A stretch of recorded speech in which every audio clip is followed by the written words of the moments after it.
भाई नरेंद्र मोदी जी और योगी जी के नेतृत्व में आपने इस प्रदेश में, देश में एक अलग पहचान बनाने का काम किया है। इस देश को एक नई से नई योजनाओं के माध्यम से इस विश्व का इस राष्ट्र का नाम जागृत करने के लिए चमका दिया है। आज भारत को विश्व में अलग ही दर्जा मिलता है और 20G के माध्यम से आज भारत सभी विश्व के सभी देशों का नेतृत्व करता है। कितने गर्व की बात है कि आज से पहले के प्रधानमंत्री अगर विदेश में जाते थे तो उनका झाड़ा लिया जाता था। एयरपोर्ट पे उतरने के बाद उनके कपड़े उतरवाए जाते थे, तलाशी ली जाती थी। आज हमारे प्रधानमंत्री ने इतना गौरव हासिल किया है कि आज विदेश के राष्ट्रपति जो होते हैं वो पहले से ही उनके स्वागत के लिए तत्पर वहां पर उपस्थित होते हैं और आके सीधे गाड़ियों से ले जाके और कितने गर्व की बात है। ऐसे प्रधानमंत्री जिन्होंने इस देश के एक एक कोने के गरीब, वंचित, किसान, शोषित सभी के बारे में सोचा और उन्होंने शुरू में जब 2014 की सरकार बनी, आप सब लोगों ने सहयोग किया, आपने वोट दिया, तब उन्होंने जो वायदे किए थे वो वायदे गारंटी के साथ 100% पूरा करने का काम किया। हमारी सरकार ने जितने 2011 की सूची में सम्मिलित नाम थे गरीबों के, उनको सबको आवास देने का काम किया।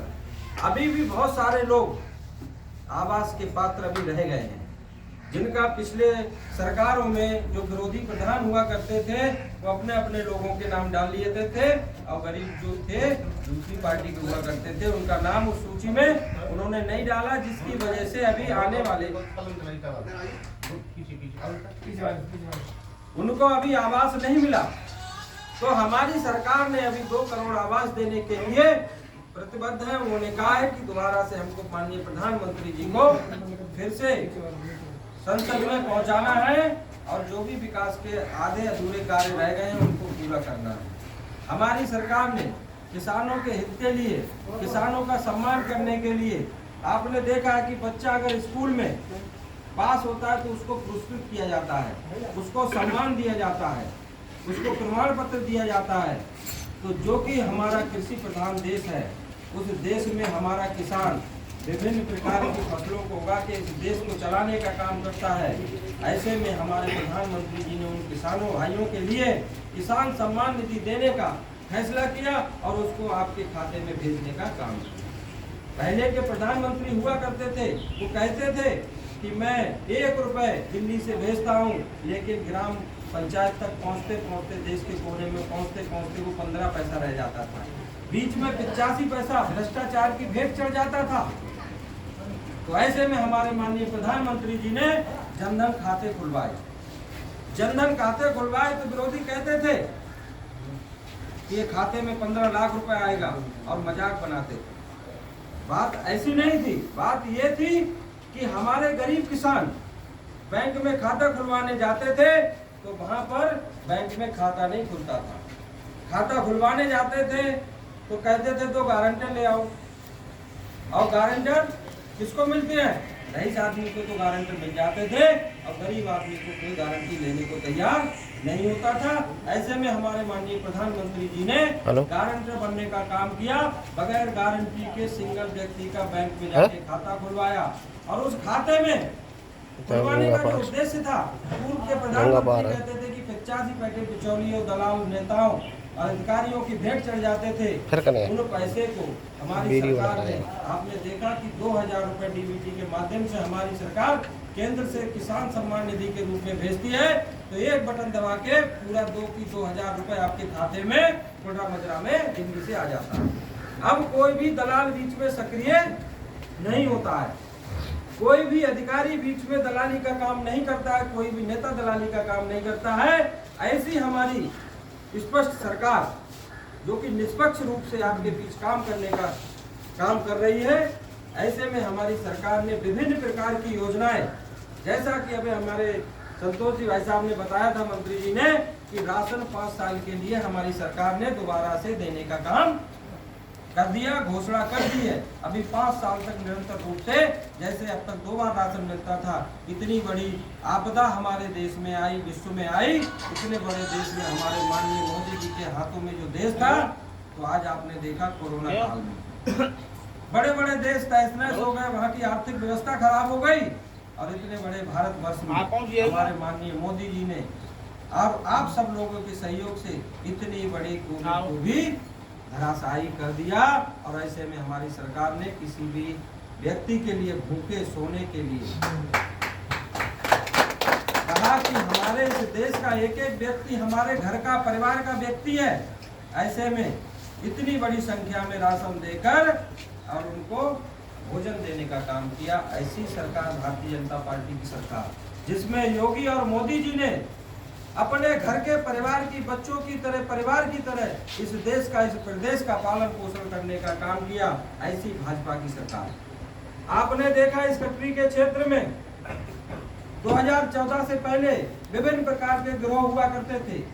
कल्लू का गिरोह हुआ करता था, नज्जू का गिरोह हुआ करता था, और आप सब लोगों ने मौके पे यहाँ देखा होगा कि शाम को सूर्यास्त के बाद खेतों पे जाना दूभर हो जाता था।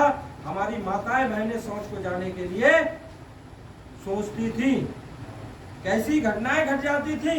ऐसे में हमारी सरकार ने सुरक्षा व्यवस्था के नाम पर आपने देखा सारा प्रशासन अलर्ट किया, और जितने गुंडे मवाली थे उनसे कह दिया या तो जेल में आ जाओ, नहीं तो हम तुमको तुम्हारे स्थान पर भेज देंगे जहाँ से तुम कभी वापस नहीं आओगे। और ऐसे ही हमारी सरकार ने करने का काम किया।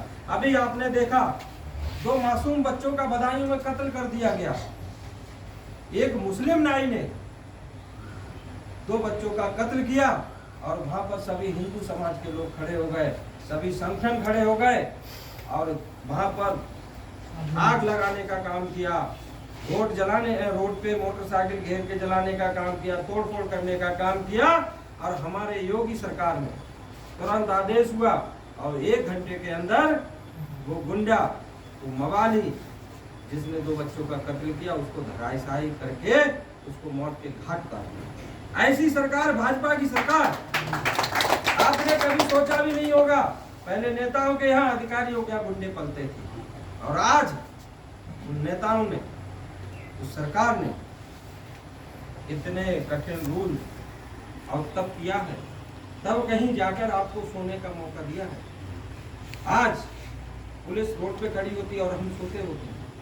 पहले हम घर में सोते थे तो पशु खुल जाते थे, और क्या होता था कि हमारे जो इंजन लगे हुए थे वहां नोजल खुल जाते थे।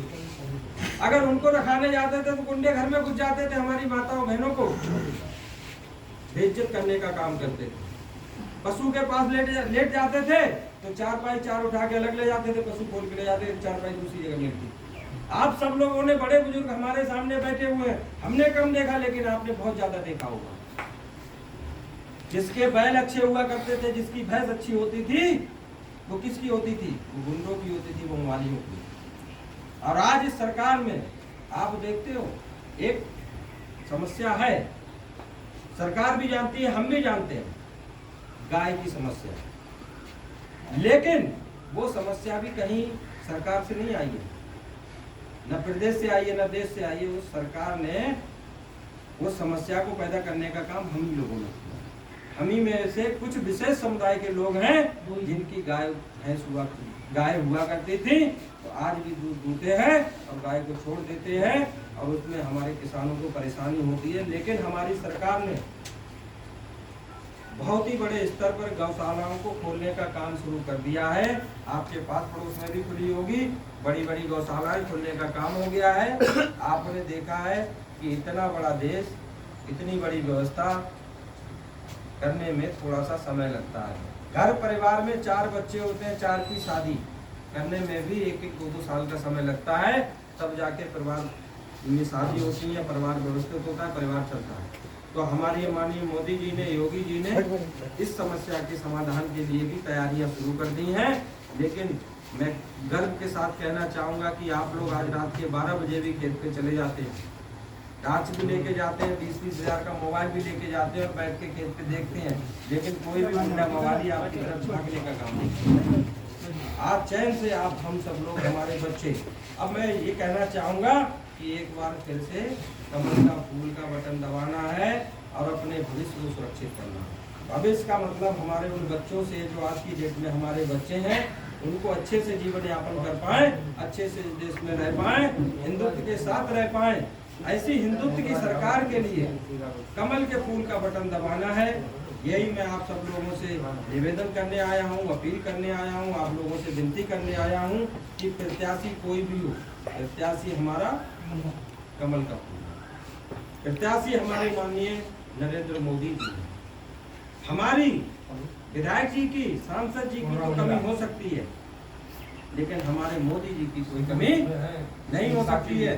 उन्होंने इस देश को चलाने में कितना बड़ा योगदान किया है। तो आप यहाँ के प्रत्याशी को भूल जाएं, यहाँ के लोगों को भूल जाएं, लेकिन कमल के फूल को ना भूलें। उसके लिए ज्यादा से ज्यादा मतदान करके 7 तारीख के लिए माननीय मोदी जी के लिए प्रधानमंत्री बनाने के लिए, इस देश को विश्व में पहचान दिलाने के लिए, विश्व को बनाने के लिए आप सब लोगों का एक वोट बहुत ही कीमती है और एक वोट को डालना है। इसी के साथ मैं अपनी बात को विराम दूंगा। सभी को मेरा नमस्कार, धन्यवाद। भारत माता की जय।